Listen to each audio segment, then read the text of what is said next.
सन्यासी भी बन गए, लेकिन ज्ञान नहीं दिया तो ज्ञानी नहीं ना तो शेष रहा। तो महत्वपूर्ण किस बात का है? ज्ञान पाना। यही कौशल्या जी को राम जी ने भी कहा कि ज्ञान को प्राप्त करो। कौशल्या जी ने भी क्या मांगा? अभी भी मुझे ज्ञान दे दीजिए ताकि मेरी मुक्ति हो जाए।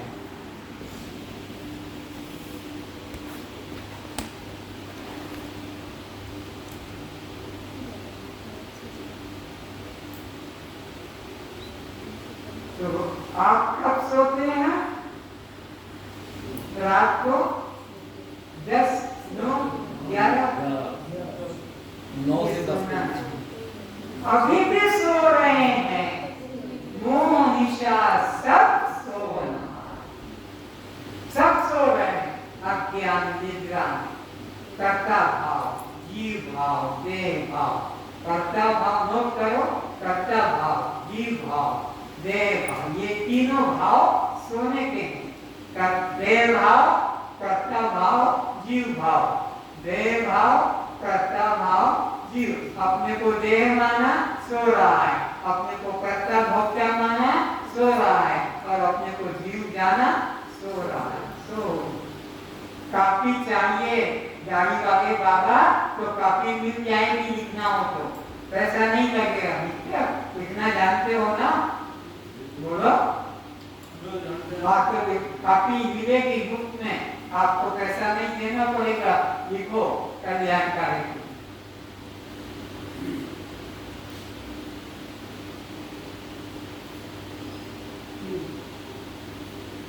तीन बात, देह भाव लिख दो जल्दी से, कर्ता भाव, जीव भाव, और तीसरा जीव भाव।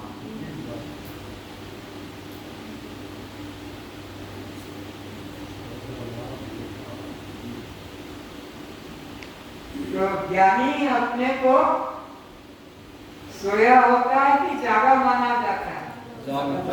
ज्ञानी सदा जागता है। ज्ञानी कभी सोता। और ये सोना तुमने क्या समझा? ये आंख बंद होना सोना नहीं, और आंख को खोलना जागना।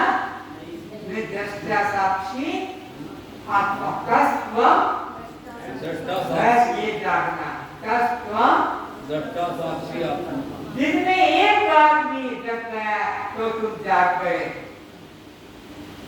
और दिन भर माला करते हो तो भी सोए हो।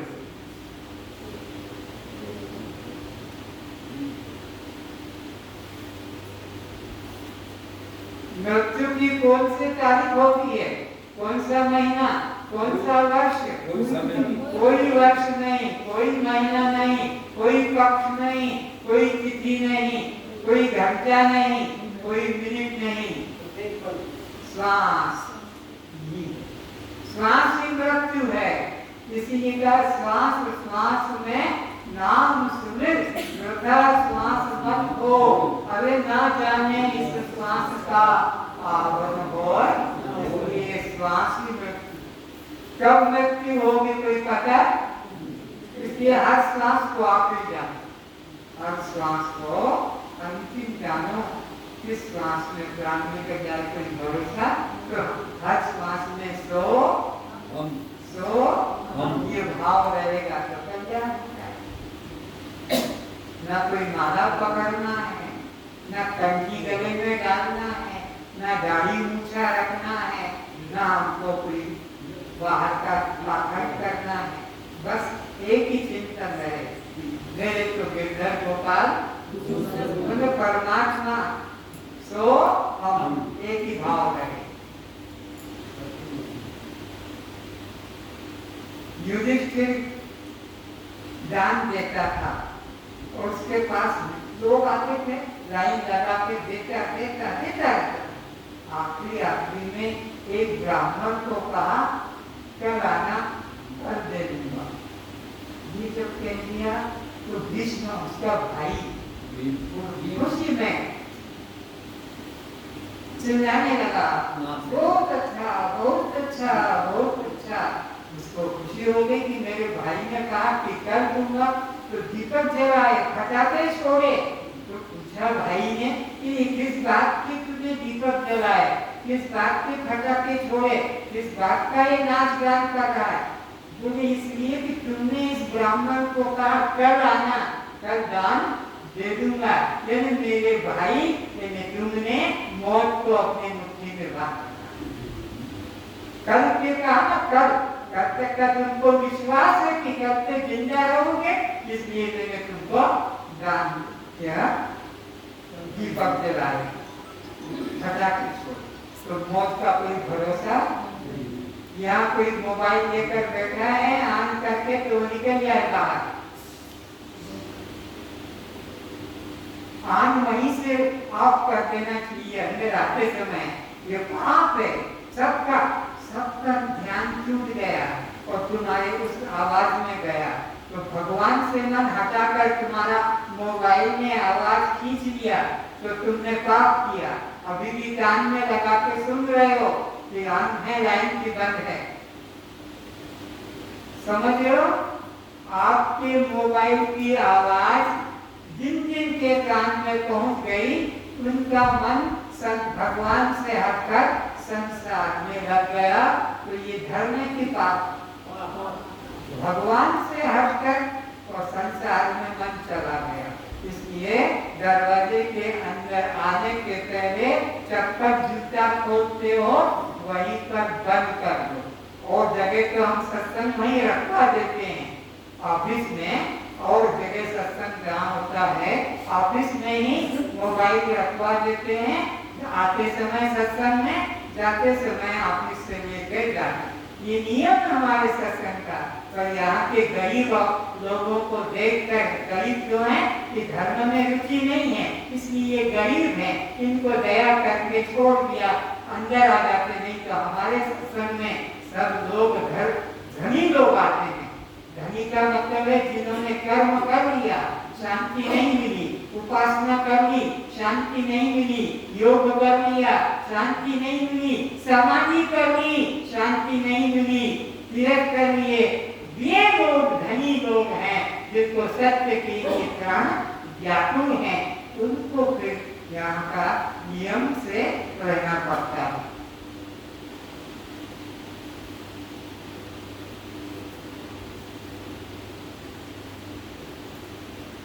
तो गुरु शब्द में दो अर्थ, दो शब्द हैं। गुरु नाम में दो है, क्या? गु और रु। गु का मतलब क्या है? अज्ञान। और रु का मतलब है का नाश करना। तो क्या अज्ञान?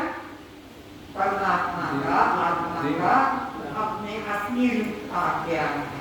तो गुरु क्या करता है? उसका नाश कर देता है और तुम दृष्टा साक्षी आत्मा, ये बोध, ये ज्ञान जागृत करा देता है। गुरु की दो उपाधि क्या क्या है? श्रोत्रिय और ब्रह्मनिष्ठ। तो श्रोत्रिय गुरु किसे कहते हैं? जो ज्ञान का पार कर, शास्त्रों का जो ज्ञाता है, शास्त्रों का विद्वान है, शास्त्रों का पंडित है, उसको कहते हैं श्रोत्रिय गुरु। शास्त्रों का ज्ञाता, वेद उपनिषदों का, रामायण का सार, गीता का सार, उपनिषदों का सार, वेदों का सार को जो जानता है वो श्रोत्रिय। और ब्रह्मनिष्ठ किसे कहेंगे? जिसने ब्रह्म का अनुभव कर लिया है, अब उसको ब्रह्म को जानने की जरूरत, अब कोई कर्म उपासना करने की जरूरत, ब्रह्म का अनुभव कर चुका है, उसको ब्रह्म निष्ठ कहते हैं।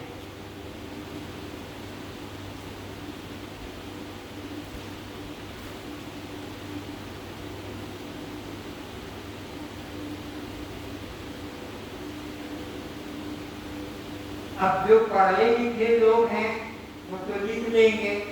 कई माताएं पढ़ना नहीं जानती, लिखना नहीं जानती, पर कल्याण की तो उनको भी इच्छा कि मेरा कल्याण, मेरा उद्धार जैसे हो जाए, उनको भी इच्छा तो है नहीं।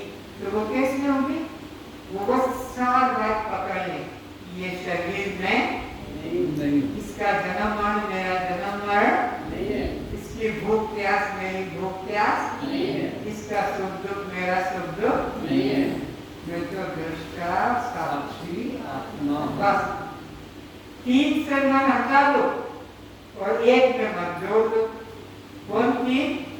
भूख प्यास मेरा नहीं, जन्म मरण भी मेरा नहीं और ये सुख दुख भी मेरा नहीं। मैं तो दृष्टा साक्षी बस बोलो दृष्टा साक्षी आत्मा। नहीं बोल पा रही है जो कोई माता दृष्टा साक्षी आत्मा ये 3 शब्द नहीं इसमें ऐसे पाप कर्म किए हैं पहले जन्म में जिसकी वजह से मनुष्य लोग मिल गया ईश्वर दया से पर मुंह से नहीं बोल पाते कि मैं दृष्टा साक्षी आत्मा। इस तरह से तो 3 बातें पक्की कर दो कि मैं दृष्टा साक्षी आत्मा। आप जड़ नहीं ये कैसे मानते हैं? आप जड़ नहीं ये कैसे मान लेते हैं? 3 लक्षण। जड़ अपने को भी नहीं जानता और मैं सबको जानता हूँ। ये मास्टर से बुद्धि लगाओ। तुम शव क्यों नहीं हो? चेतन। शव न हिलता है न झुकता है न चलता है करता है। मैं तो चेतन भी है क्रिया भी है जो है चलन भी है। शव शिव का अंतर मालूम होगा तभी तो अंतर निश्चय करोगे कि मैं शव नहीं शिव हूँ, जड़ नहीं चेतन हूँ। तुम अपने को कैसे मानते हो कि तुम दृष्टा हो? बोलो जो काटो लगाया है बताओ ना। दृष्टा तुम कैसे हो?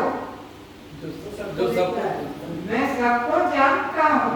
दृष्टा सबको जानता है। उससे कोई जानता नहीं है। दृष्टा सही दृश्य और मैं क्या हूँ? दृष्टा।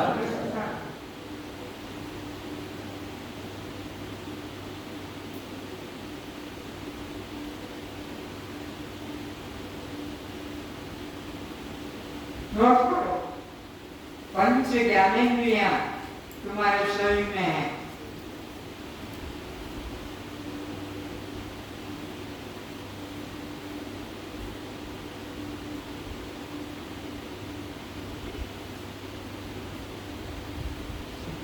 श्रोत्र त्वचा कान त्वचा आँख जीभ नाक। श्रोत्र त्वचा चक्षु जिह्वा घ्राण ये तुम्हारे शरीर में 5 ज्ञान करने की इंद्रियां हैं। इससे संसार का ज्ञान करते हो। संसार का ज्ञान हाँ परमात्मा का नहीं। श्रोत्र त्वचा चक्षु जिह्वा घ्राण इससे तुमको ज्ञान की प्राप्ति संसार का ज्ञान होता है। अब देखो 5 कर्मेंद्रिय तुम्हारे शरीर में 5 कर्मेंद्रिय भी है। वाक वाणी को कहते हैं वाक। पानी हाथ को पानी कहते हैं। वाक पानी पादम पैर को पाद कहते हैं। वाक पानी पाद और मूत्र इंद्रिय को लिंग कहते हैं। लिंग 3 प्रकार के होते हैं स्त्रीलिंग पुल्लिंग और पुल्लिंग तीनों लिंग होते हैं। तो इस तरह से और 5वां है गुदा जिससे मल त्याग अपान वायु का त्याग होता है। तो कर्मेंद्रिय वाक पानी पाद लिंग और गुदा ये 5 कर्मेंद्रियां हैं। वाक पानी पाद लिंग गुदा। और अब अंतःकरण के 4 रूप लिखो। अंतःकरण के 4 भेद। अंतःकरण पहले समझो कर्ण कहते हैं इंद्रिय को। तो इंद्रिय 2 तरह की कर्मेंद्रिय ये बाहर है लेकिन ये अंदर है। ये अंदर जानता है इसलिए अंतःकरण कहते हैं। और अंतःकरण मन बुद्धि चित्त अहंकार ये 4 भेद है। मन बुद्धि चित्त अहंकार। मन बुद्धि, चित्त, अहंकार। ये अंतःकरण है। अंतःकरण का मतलब ये बाहर दिखाई नहीं पड़ते हैं। कर्मेंद्रियां तो बाहर दिखाई पड़ती है, लेकिन अंतःकरण अंदर ही विचारता है।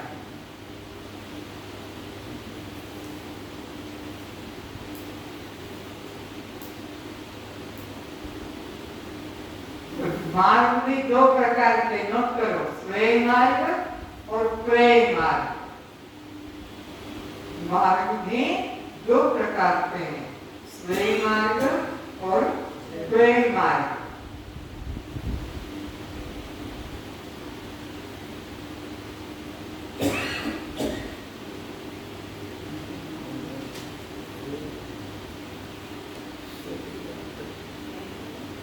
कल्याण के मार्ग को प्रेम मार्ग कहते हैं, संसार के मार्ग को प्रेम मार्ग कहते हैं।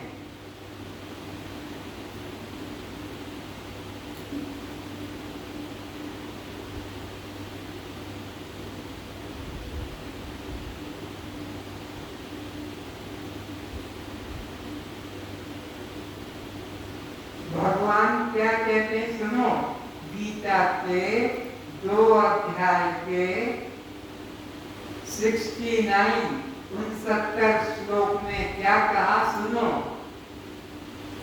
समस्त प्राणियों की जो रात है उसमें ज्ञानी लोग जागते हैं, और जिसमें ज्ञानी लोग जागते हैं उसमें संसारी लोग सोते हैं।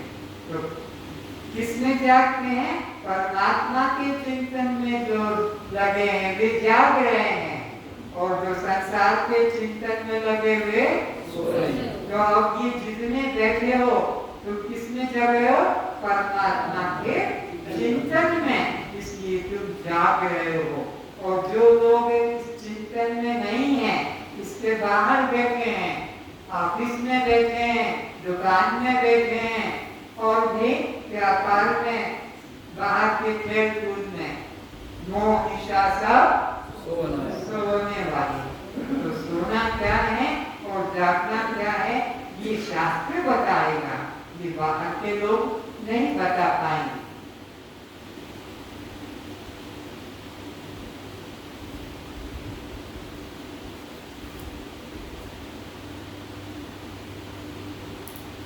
राजा जामशुद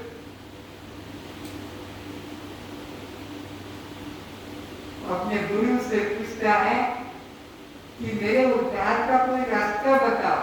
बोले तू राजा है तो दान कर जितना भी हो।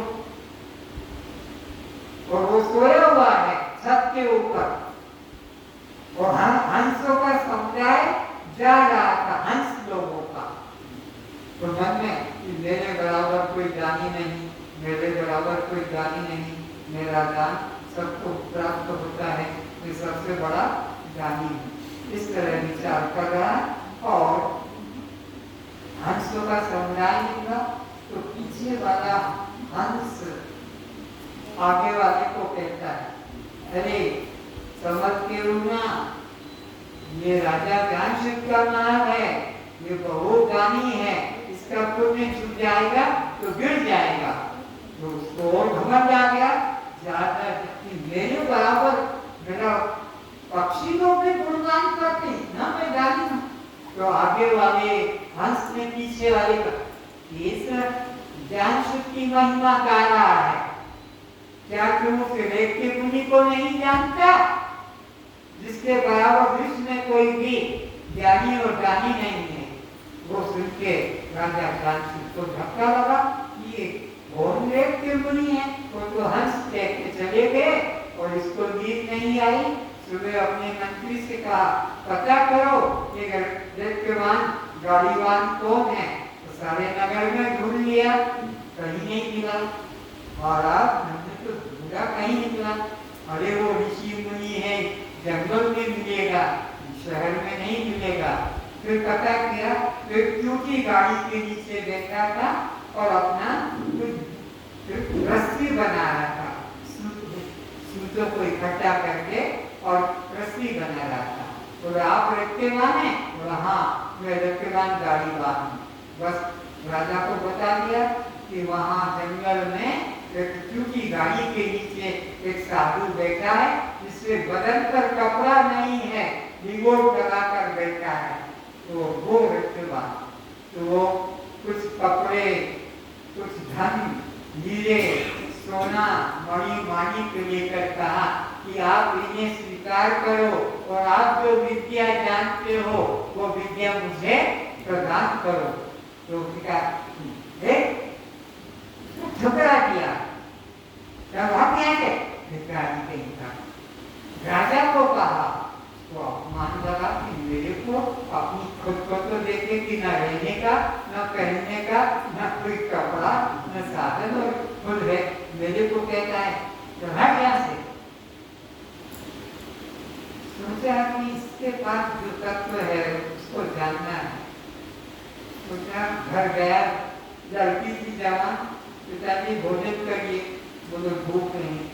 भोजन करते इसी समय आज आपके मन में कोई चिंता है, क्या बात है? कुछ नहीं। सोचा कि मेरे ये जवान लड़की है और उसके पास कोई सेवक भी नहीं है, अगर इस जवान लड़की को मैं उसके सेवा में दे दूं तो हो सकता है वो मुझे विद्या प्रदान करके, पर अपनी जवान लड़की को मैं कैसे कहूँ कि उस भिखारी के साथ जिसका तत्का कपड़े का भी नहीं है, उसको कैसे कहूँ कि तू इसको? लड़की समझ गई, पिताजी कुछ कह नहीं पा रहे, बताइए पिताजी आपके मन में कुछ है? बोले बेटा तू जवान है, तो ये कोई राजकुमार ढूंढना है तो शादी करूंगा ये सोच रहा हूँ, लेकिन अगर वो व्यक्ति मुनि जो साधु है उसके पास कोई सेवक नहीं, उसे मैं तुझे दे दूं, तो इससे बढ़िया क्या? आपके मुंह में घी शक्कर, आपके मुंह में तो साधु को जिसके पास तन का कपड़ा नहीं, रहने को जगह नहीं, उससे मुझे दे दोगे तो वो जो विद्या सीखता है वो विद्या मुझे बता देगा, वो जो ज्ञान उसके पास है, और किसी राजकुमार के पास दे दोगे तो मेरे बाप भी राजा है, उसके पास कोई कमी नहीं है, तो राजा के पास जाकर क्या मिलेगा? तो पिताजी आप मुझे उसे दे दो। तो वो लड़की को देता है, तो लड़की का भी ब्रह्म विद्या प्राप्त हो जाती है और उससे भी ब्रह्म विद्या प्राप्त हो जाती है, लेकिन नहीं को।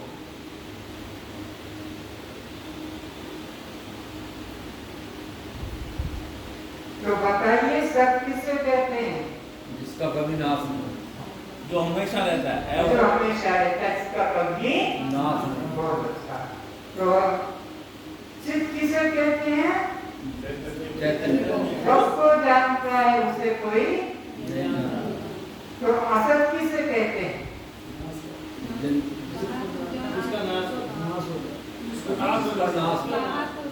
नहीं समझे?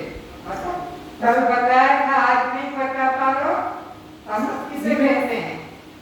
जिसको कहा तो जाए, छूकर अंगी से बताया नहीं जाता, उसे असत कहते हैं। जैसे नाम, जैसे जाति, जैसे आश्रम, यह कहा जाएगा लेकिन छूकर नाम को बताया नहीं जा सकता, कि जाति को भी छूकर बता नहीं सकते, कि आश्रम को भी छूकर बता नहीं सकते।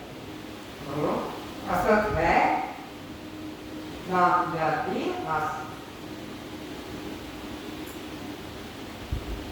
तो सहज प्रकाश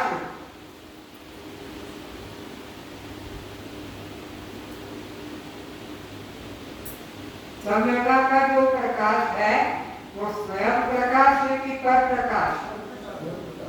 बोलो। चंद्रमा का जो प्रकाश है पूर्णिमा को पूरी रात जगमगाती है, तो वो स्वयं प्रकाश है कि पर प्रकाश? पर प्रकाश, क्योंकि सूर्य की वजह से चंद्रमा को प्रकाश होता है। कभी कभी ऐसे अक्षर लिखे होते हैं, जिसके आगे लाइट जला दो तो अक्षर चमकने लगते हैं। घड़ियां भी अंधेरे में अपने गायक के ऊपर अक्षर को दिखाती है, उसके ऊपर ऐसा उनका में कुछ होता है केमिकल। तो सूर्य स्वयं प्रकाश के पर प्रकाश, स्वयं प्रकाश, बोलो सूर्य के पर प्रकाश। सूर्य को प्रकाशित करने वाला आत्मा, आत्मा न हो तो सूर्य प्रकाश करता है कि चंद्रमा प्रकाश करता है कि तारे प्रकाश करते हैं कि विद्युत चमकती है, कौन बताए? तो आत्मा ही स्वयं प्रकाश। कस्त्वं दृष्टासाक्षी आत्मा जो तुम हो, बार बार हर दृष्टांत से यही पक्का करना है और इस चमार को, इस चमड़े को मन से हटाना है। ये चमार है, ये चमड़ा है। जब पृथ्वी का लाया नहीं, जिसको कल लिखा था, ठीक है, सब चीज बता बता के समझाएंगे। पुरुष को खड़ा किया जाएगा और फिर से सिद्ध किया जाएगा कि कौन इसमें ब्राह्मण है और कौन इसमें चमार।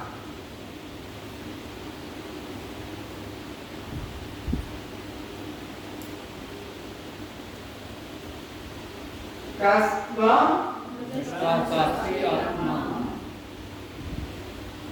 तो ज्ञान किसे कहते हैं? ज्ञान की परिभाषा नोट करो। जीव और ब्रह्म को एक जानना ज्ञान कहलाता है।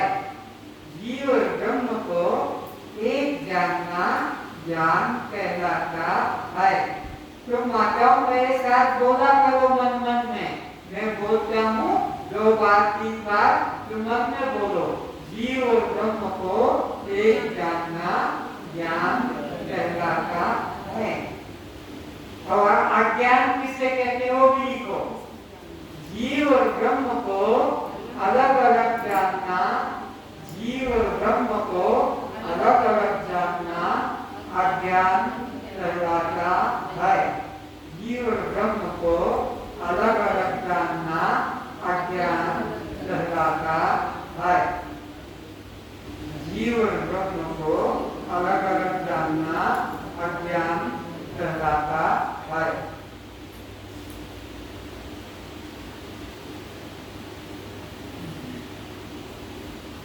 अब इस देह में 7 अभिमान कौन से हैं? नोट करो। नाम, रूप, देह के अभिमान, नाम, रूप, जाति, आश्रम, नाम, रूप, जाति, आश्रम, संबंध, विकार, जन्म और मृत्यु। ये 7 विकार हैं इस देह में। तुम 7 से न्यारे हो। मैं आत्मा, दृष्टा, साक्षी 7 से न्यारा हूं। लिखो, मैं दृष्टा, साक्षी, आत्मा 7 से न्यारा हूं। नाम, रूप, जाति, आश्रम, संबंध, विकार, जन्म, मृत्यु। मैं 7 से न्यारा दृष्टा, साक्षी, आत्मा हूं।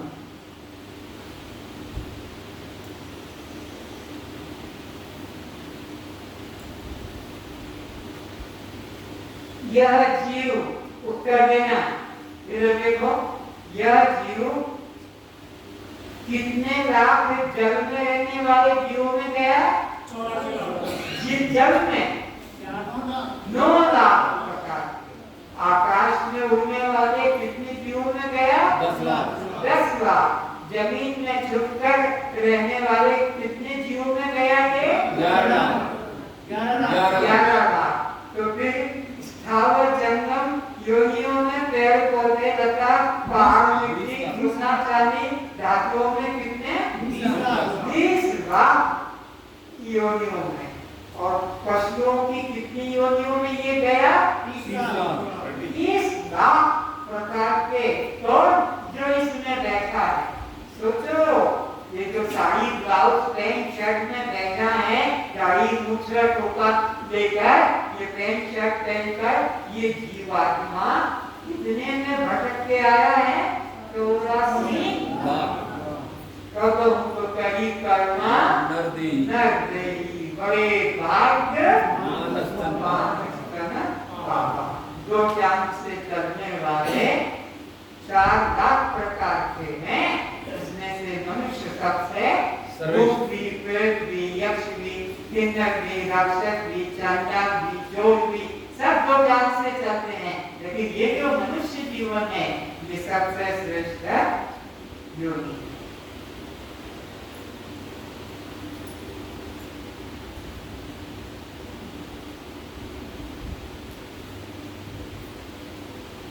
अब भाई आखिरी विषय है, एक को उत्तर देना है और फिर एडमिशन फॉर्म आज आपको दिया जाएगा। ये ब्रह्म विद्या है, जैसे बच्चे पढ़ते हैं, हमारे लड़के लड़कियां पढ़ती है स्कूलों में, कॉलेजों में, एडमिशन लेते हैं, फॉर्म भरते हैं, फिर परीक्षा होती है, रिजल्ट होता है, तब प्रमाण पत्र सर्टिफिकेट मिलता है, तब उनको पेड की नौकरी मिलती है।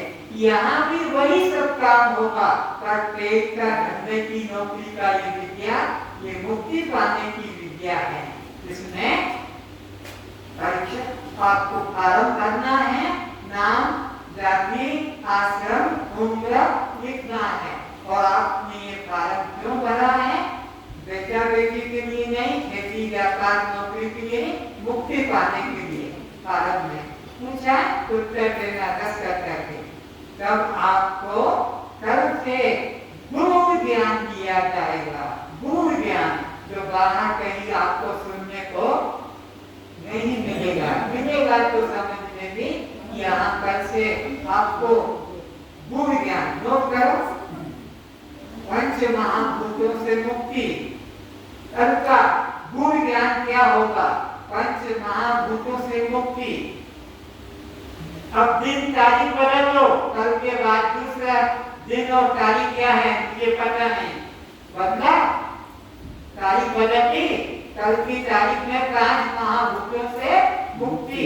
परसों के दिन सूक्ष्म शरीर से मुक्ति, कारण शरीर से मुक्ति, तारीख दिन तो बदलना।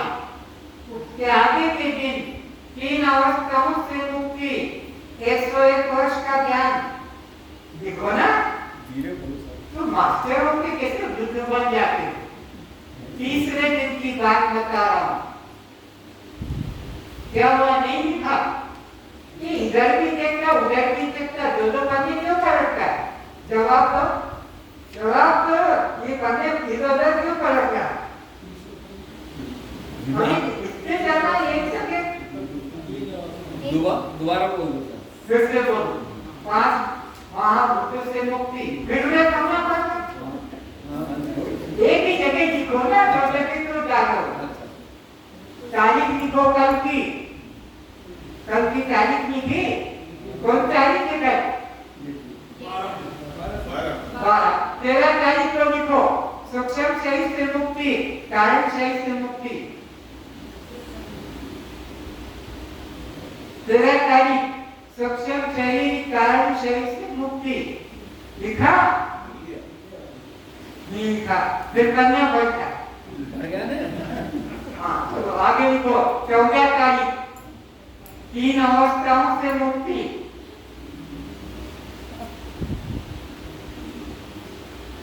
जागृत स्वप्न सुषुप्ति से मुक्ति। 101 वर्ष का ब्रह्म ज्ञान। 14 तारीख में कितना काम बताया है? 101 वर्ष का ब्रह्म ज्ञान।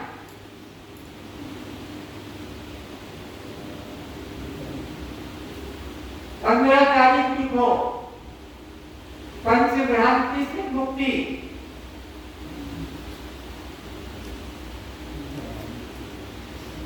5 कोशों से मुक्ति 15 तारीख को। पंचकोशों से मुक्ति, पंच भ्रांतियों से मुक्ति।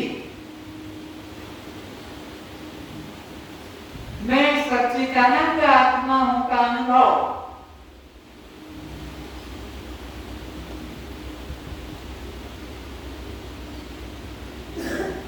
खाली अपने आप बढ़ाते जाना।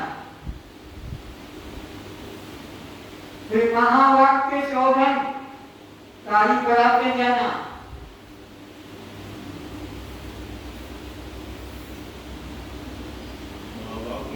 महावाक्य शोधन, ताली बढ़ाना, ज्ञान की सत्य भूमिका।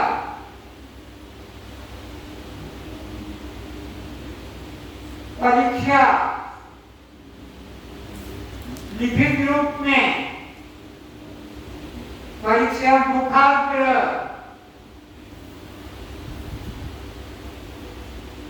और अनुभव।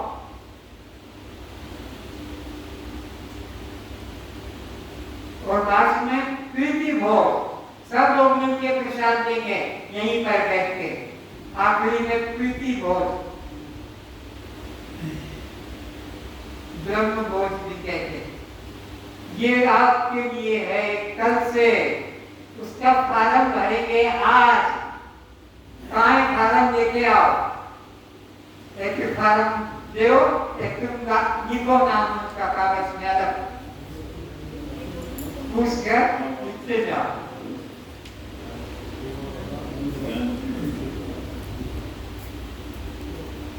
जिनको रुचि है इस ज्ञान पाने की, ये ब्रह्म ज्ञान है, ये संसार का ज्ञान नहीं, ये जी के जी केवल की ज्ञान।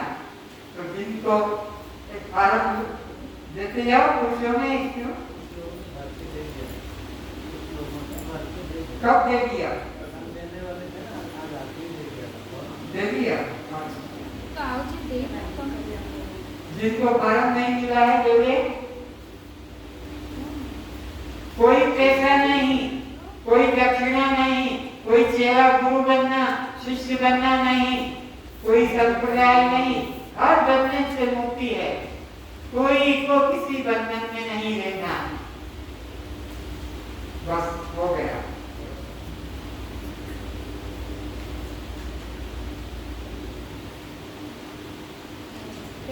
भर दिया, आते दे भी दिया, आते ही दे दिया। अभी करके आपको कार्ड दिया जाएगा, उसको पेन पे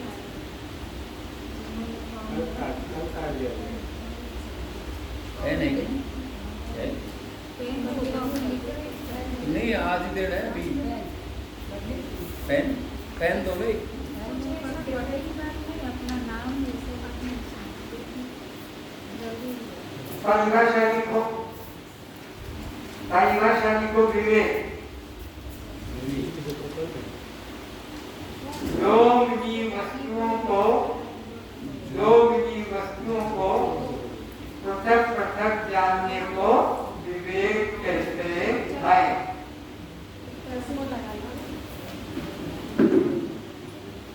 विवेक की परिभाषा जो लिख लो, बैठ के कुर्सी पे बैठ के लिख लो, विवेक किसे कहते हैं? दो मिली वस्तुओं को पृथक पृथक जानने को विवेक कहते हैं। विवेक दो वस्तुओं को पृथक जानने को विवेक कहते हैं। अब देखो वैराग्य, वैराग्य की परिभाषा, इस लोक से लेकर ये मुक्ति किसको मिलेगी? परमात्मा किसको मिलेगा? सुन लो अच्छे से, इस लोक से लेकर ब्रह्म लोक तक के भी भोगों की इच्छा न रखने वाला वैराग्यवान कहलाता है। वैराग्यवान किसे कहेंगे? इस लोक के सुखों से लेकर, इस लोक के भोगों से लेकर ब्रह्मांडिक लोकों के प्रति दुख की इच्छा न करने वाले को वैराग्यवान कहते हैं। तो विवेक, वैराग्य। अब षट संपत्ति लिखो, षट संपत्ति के पहले नाम लिखो, शम दम। षट संपत्ति के 6 नाम हैं, शम दम तितिक्षा श्रद्धा, तितिक्षा श्रद्धा उपरांता समाधानता। ये 6 मिली हुई साधन को ये संपत्ति हैं। आप ये सोना चांदी हीरे गाड़ी मोटर को संपत्ति मानते हो, ये नरक में जाने की संपत्ति है, ये मुक्ति ले आने की संपत्ति है। शम दम तितिक्षा श्रद्धा उपरांता समाधानता, इन 6 संपत्ति को षट संपत्ति कहते हैं। संपत्ति समझ गए, ये संसार की संपत्ति नरक ले जाएगी, ये संपत्ति परमात्मा के पास ले जाएगी। तो ये 6 चीजें हैं। शम क्या लिखो, देखो, मन को एकाग्र रखना, सत्संग में बैठ के मन को एकाग्र रखना, ये शम है। बैठे हो कहाँ? बोलो, सत्संग में। घर में मैंने ताला बंद किया कि नहीं? मैंने वो मोबाइल स्विच को ऑन करके रखा, चार्ज पे लगाया कि नहीं? ताला बंद किया कि नहीं? बैठे कहाँ हो? सत्संग में। मन कहाँ गया? संसार में। तो ये शम नहीं हुआ। तुम फिर ज्ञान के अधिकारी ये सब संपत्ति में नहीं हो। तो दम, बैठे हो यहाँ और मुख में सुपारी, तमाकू, गुटखा, मुख में पुड़िया, सत्संग में बैठे हो और इंद्रियों के विषयों को दे रहे हो, या कोई मोबाइल से बात कर रहा है, या कोई घर का हिसाब किताब लिख रहा है, या माला नहीं लाया। सत्संग में बैठ के माला करना पाप है। कई लोग क्या करते हैं, अपने साड़ी में छुपा के वो महात्मा बोलते रहता है, और तो क्या है, कोई कबूतर चिड़िया है क्या? क्या है, वो माला कर रहे हैं। गुरु ने कहा जाओ तो माला करो। तो फिर तुम सत्संग के अधिकारी शम और दम तितिक्षा भी हो। यहाँ पर बैठकर सर्दी हो तो भी चिंता मत करो, गर्मी हो तो भी चिंता मत करो, वर्षा हो तो भी, जूता में नहीं है तो चप्पल पहन के आ जाओ, चप्पल नहीं है तो कुछ खड़ाऊ पहन के आ जाओ, नहीं तो मोजा पहन के। तितिक्षा, सर्दी है तो कोई रजाई कंबल कुछ भी लपेट के आ जाओ। शरीर को आज तो नहीं जाएंगे, ठंड ज्यादा है, आज तो नहीं जाएंगे, गर्मी ज्यादा है, ऐसा कोई सोचे, आज तो नहीं जाएंगे, वर्षा है, कल्याण नहीं होगा। तितिक्षा, सर्दी है तो भी जाएंगे, गर्मी है तो भी जाएंगे, और वर्षा है। अगर किसान सर्दी के कारण खेत पे न जाए, गर्मी के कारण खेत पे न जाए, और वर्षा के कारण किसान खेत पे न जाए, तो क्या मिलेगा? क्या पाएगा? कुछ भी नहीं मिलेगा। तो तितिक्षा करता है किसान, तो यहाँ पे तितिक्षा करना है, तब तुम आगे बढ़ोगे। चौथा है श्रद्धा। श्रद्धा का मतलब है कि जो कहा जाएगा, वेद उपनिषद प्रमाण से कहा जाएगा, उसमें संशय न करना। जो बताया जाएगा वेद उपनिषद गीता रामायण शास्त्र के अनुसार, तो गुरु के वचन में अपने कल्याण का पूर्ण विश्वास। चौथा, पांचवा उपरांता, भोगों में ग्लानि।